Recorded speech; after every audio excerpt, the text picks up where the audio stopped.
Hi guys, today I'd like to talk briefly about minimal viable product development.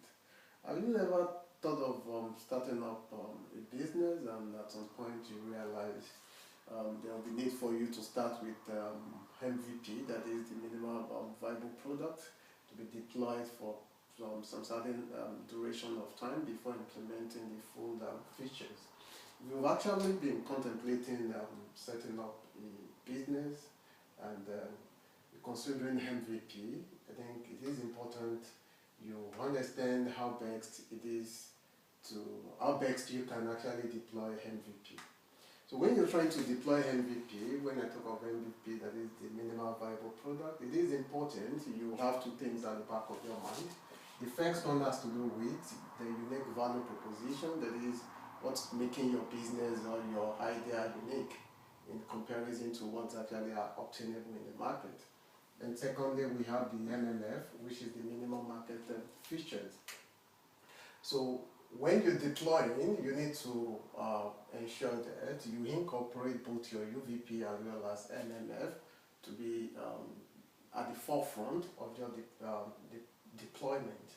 So we have instances where you're going into industries, even if despite the fact that you're not coming up with a new idea, your UVP could be in form of your marketing strategies.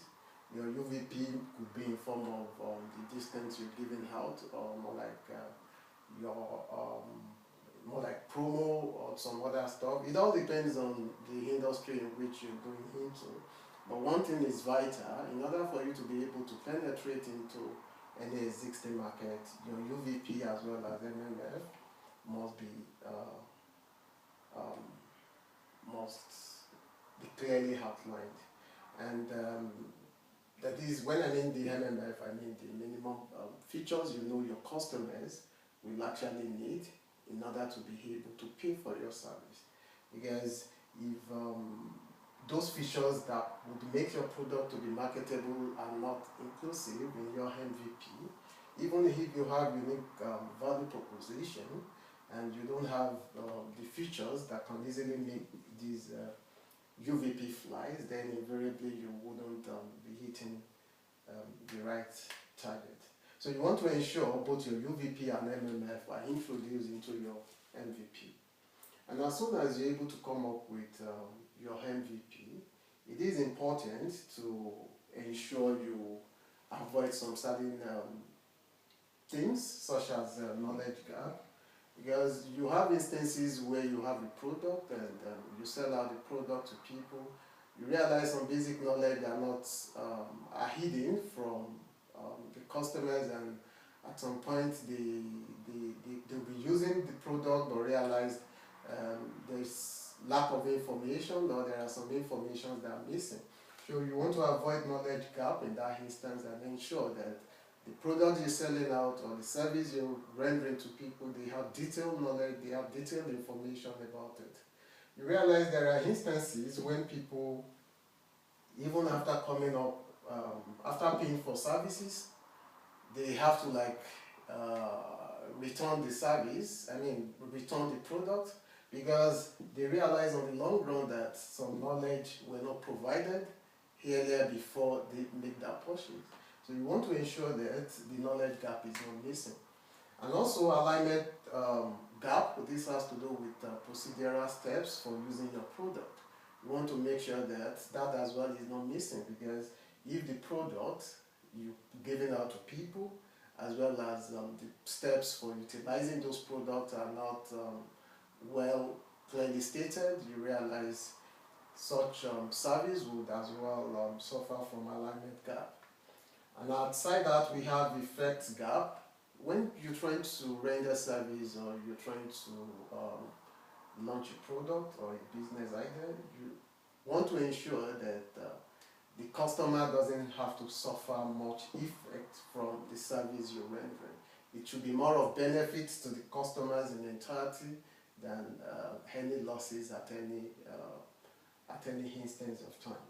So, or let's assume you're producing some product, more like chemical or sort of, you want to ensure that the effect on the customer is kind of minimal in comparison to the benefit. The benefit should always be the top priority, and that should always be the focus. Aside that, when prior to launching, you as well want to test your MVP to ensure that you're not going into the market with ambiguity MVP, that is MVP that in the real sense is a minimum. So by default, you want to ensure your MVP minimization is intact.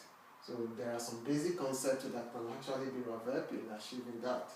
First, you want to focus solely on adding values. Because if, let's take for instance, you're penetrating into an existing market, the first thing you want to analyze is what is the customer need, what's the core value which your service or your business will be rendering, and what makes it unique, that's where your unique value proposition comes in. And as soon as you identify that unique proposition, then you want to okay, how is the existing businesses or existing company in that industry providing or adding values? So you want to see how best you focus on the value, make sure what you're giving out to them is even much more than what the existing markets are giving out. So that's where more like optimizing the existing models comes in. And as soon as you're able to focus on adding value in your MVP, and aside that, you make your UVP well pronounced, that is, people can easily see that, okay, you have a unique concept you're bringing in here. And as I earlier on mentioned, your UVP could be in form of the quality you're rendering out in terms of services. It could be the quality of your product. It could be more like the costs and quality. It could be in form of cost. It could be in form of quality. But you want to make sure that it's not something lesser to what's obtainable in the market. If possible, if you're penetrating an existing market and you realize you can improve the quality while you reduce the cost, and as well introduce some other concept or some other unique value that will be of addition or of benefit to the customer, then you're good to go. And you realize that in this instance, the high quality in correspondence to the lesser price is one of your unique value proposition. Despite the fact that other people are solving the same solution, but you as well, you want to solve the same solution, but this time around with high quality and as well with a little bit of price, downward price review, so you will be able to penetrate the existing market. It is also important you avoid features ambiguity. Let's take for instance, what I actually mean by that is you want to focus solely on the core, more like the core features, the must-have features, not the features that aren't really serving significant amount of, significant purpose at the early stage of the business implementation. So right from the onset, you want to ensure you focus on adding value, you make your UVP well pronounced, and you avoid things that are unnecessary, which the customers can actually do without at the first stage of the business implementation program. And another thing you want to have in mind is, while deploying your MVP, it's always advisable to go in phases. For instance, the phase 1 could be for 6 months, and during that 6 months, you use that period to actually test the product out there. You let the customer give you reviews on what the benefits they've gotten from your product or from your services in comparison with what is existing in the industry. And within the next 6 months again, you can take the second phase, and you can deploy the second phase based on the feedback which you've gotten. Then the next 6 months, or perhaps the first phase could be for 1 year. then 6 months and 6 months again, you make another, third phase of your MVP. And while you're doing that, you want to have the Pareto model principle at the back of your mind. And what Pareto has to do with is, what the Pareto principle is based on is 80-20. That is, you want to ensure that the features you're introducing into the market for an existing industry, it covers 80% of it focus on your UVP and what is actually solving problem within the market, while the 20% it's more like you continuously add value. So what I mean is, for instance, when you deploy the first phase, it shouldn't be 100% of all the necessary features. First, to start with 80% encompassing all these theory concepts. Then thereafter, 20% you actually have it. And along the way, you realize you get feedback from customers, and those feedback you got will be used in order to optimize your existing product. And from there, you realize easily you penetrate the existing market.